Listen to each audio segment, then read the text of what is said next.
Bismillahirrahmanirrahim. Assalamualaikum warahmatullahi wabarakatuh. Alhamdulillahirabbil alamin wa bihi nasta'in ala umuri dunya waddin. Salatu wassalamu ala asrafil anbiya'i wal mursalin wa ala alihi wa sahbihi ajma'in. Amma ba'du. Baik teman-teman kelas 5 yang dirahmati Allah Subhanahu wa taala. Apa kabar kalian semua? Semoga semuanya dalam keadaan sehat. Amin. Amin ya rabbal alamin. Juga orang tua di rumah juga dalam keadaan sehat, insya Allah. Amin ya rabbal alamin.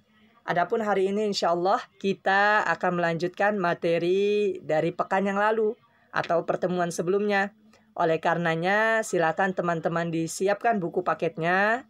Kemudian sambil disimak materi yang Bapak buat ini atau yang Bapak sampaikan. Mudah-mudahan dengan cara ini bisa lebih efektif, lebih mudah teman-teman dalam memahami pembelajaran yang sedang kita bahas. Nah, sebelum kita memulai, seperti biasa, mari kita buka dengan bersama-sama membaca ayat Bismillahirrahmanirrahim. Bismillahirrahmanirrahim. Baik, silakan teman-teman dibuka bukunya.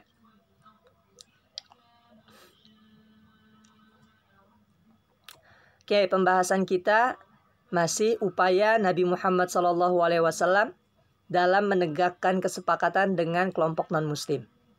Nah, jadi tentu yang dilakukan oleh Rasulullah, beliau berusaha untuk melakukan toleransi, perdamaian terhadap orang-orang kafir atau orang-orang non-muslim. Dengan apa, Pak? Tentu dengan membuat perjanjian. Nah, perjanjian-perjanjian ini sudah Bapak sampaikan di pertemuan-pertemuan sebelumnya, yaitu ada yang disebut dengan Perjanjian Piagam Madinah. Piagam Madinah. Yang mana Piagam Madinah ini merupakan perjanjian antara kaum muslimin di Madinah dengan orang-orang Yahudi di Madinah. Karena pada saat itu Rasulullah tidak mengusir masyarakat Yahudi di kota Madinah, tapi Rasulullah tetap menjaga mereka, tetap hidup berdampingan, yaitu dengan membuat ketentuan atau kesepakatan, yaitu Piagam Madinah. Nah, ini sudah Bapak sampaikan di pertemuan sebelumnya. Oke, baik, adapun yang setelahnya, Rasulullah juga melakukan cara untuk perdamaian terhadap orang kafir Quraisy. Dengan apa, Pak? Yaitu dengan membuat perjanjian Hudaybiyah. Nah, perjanjian Hudaybiyah adalah komitmen antara Rasulullah dan kaum muslimin bersama dengan masyarakat Arab Quraisy, dengan masyarakat kafir Quraisy. Jadi mereka berkomitmen, mereka membuat kesepakatan, yaitu banyak kesepakatan yang mereka sepakati yang sebelumnya sudah Bapak sampaikan. Nah, inilah upaya atau langkah cara yang dilakukan oleh Rasulullah untuk tetap menjaga perdamaian terhadap kelompok-kelompok non-muslim. Ya, demikian teman-teman yang dirahmati Allah. Nah, adapun hari ini insya Allah yang akan kita pelajari yaitu bagaimana Rasulullah juga berusaha untuk menjaga serta menegakkan kedamaian terhadap kelompok kaum muslimin, yaitu yang dilakukan oleh Rasulullah adalah menyampaikan surat kepada raja-raja non-muslim. Nah, apakah teman-teman tahu bahwasanya pada saat itu Rasulullah juga memanfaatkan kesempatan setelah perjanjian Hudaybiyah dengan kaum kafir Quraisy, yang mana di dalam perjanjian Hudaybiyah tersebut diperkenankan siapa saja itu untuk mengikat perjanjian, maka Rasulullah di sini memanfaatkan dengan sebaik mungkin untuk menyampaikan pesan maupun surat kepada raja-raja yang ada di Jazirah Arab pada saat itu. Di antaranya siapa?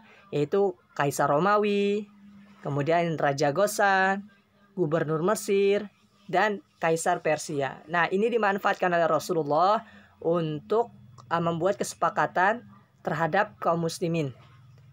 Nah, adapun bagaimana caranya? Yaitu dengan Rasulullah membuat surat, kemudian surat-surat itu Rasulullah berikan kepada utusan-utusan dari orang-orang muslimin yang nanti diberikan kepada raja-raja non-muslim ini atau raja-raja yang kafir ini.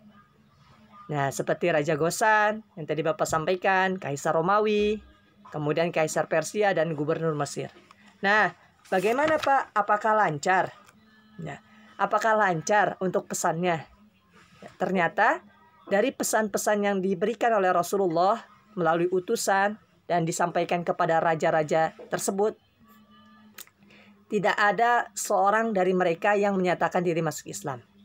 Jadi Rasulullah di dalam pesan itu ingin mengajak para pemimpin itu untuk memeluk agama Islam.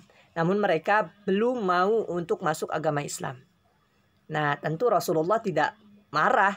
Rasulullah tetap berjuang, tetap semangat dalam mendakwahkan ajaran agama Islam. Rasulullah tidak putus asa.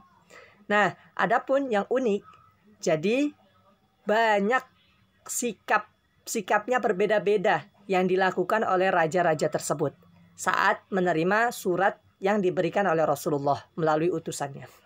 Ada yang menerima dengan baik, ya, dengan cara yang halus, dengan cara yang santun. Namun ada juga yang menolak dengan keras. Bahkan utusan yang dipilih oleh Rasulullah itu bahkan ada yang dibunuh.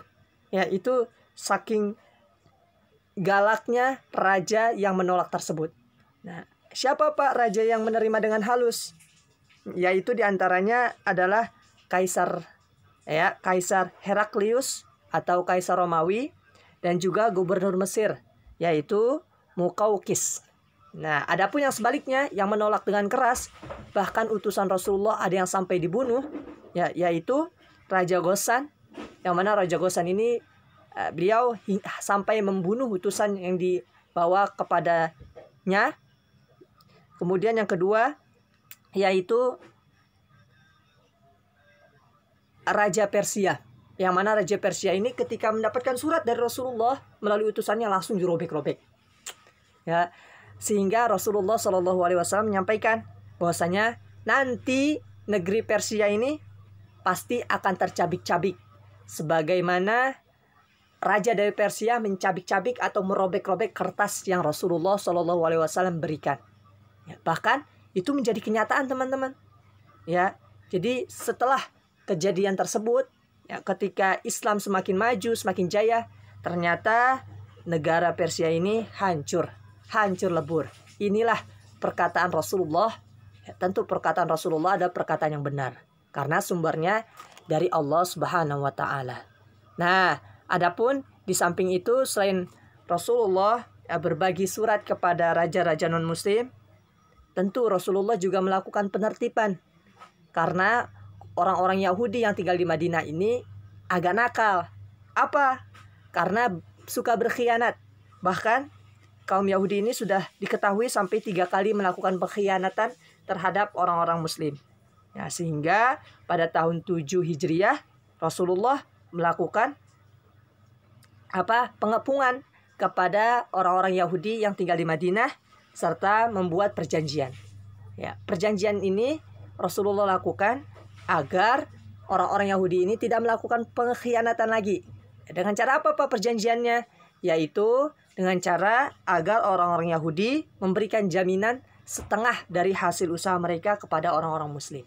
Nah, inilah langkah yang dilakukan oleh Rasulullah untuk melakukan toleransi, melakukan tasamuh, melakukan perdamaian terhadap orang-orang non-muslim atau orang-orang kafir pada saat itu. Ya, baik kepada masyarakat Yahudi yang tinggal di Madinah, baik terhadap orang-orang Quraisy yang tinggal di Mekah dengan perjanjian Hudaybiyah, maupun perdamaian dengan mengirimkan surat kepada raja-raja yang ada di Jazirah Arab. Oke, baik teman-teman yang dirahmati Allah Subhanahu wa taala, bisa silakan dibuka di halaman 26.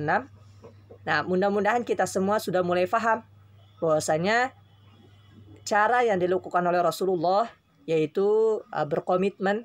Tentu Rasulullah berharap tujuan utamanya yaitu melakukan perdamaian agar tidak terjadi pertikaian, permusuhan. Bahkan tidak diharapkan, Rasulullah tidak mengharap terjadinya peperangan karena Rasulullah cinta akan kedamaian. Nah, oleh karenanya setelah ini silakan teman-teman tolong diceritakan, dituangkan ya, menurut pendapat kalian menurut pendapat teman-teman, yang pertama yaitu seputar Piagam Madinah. Ya, maaf.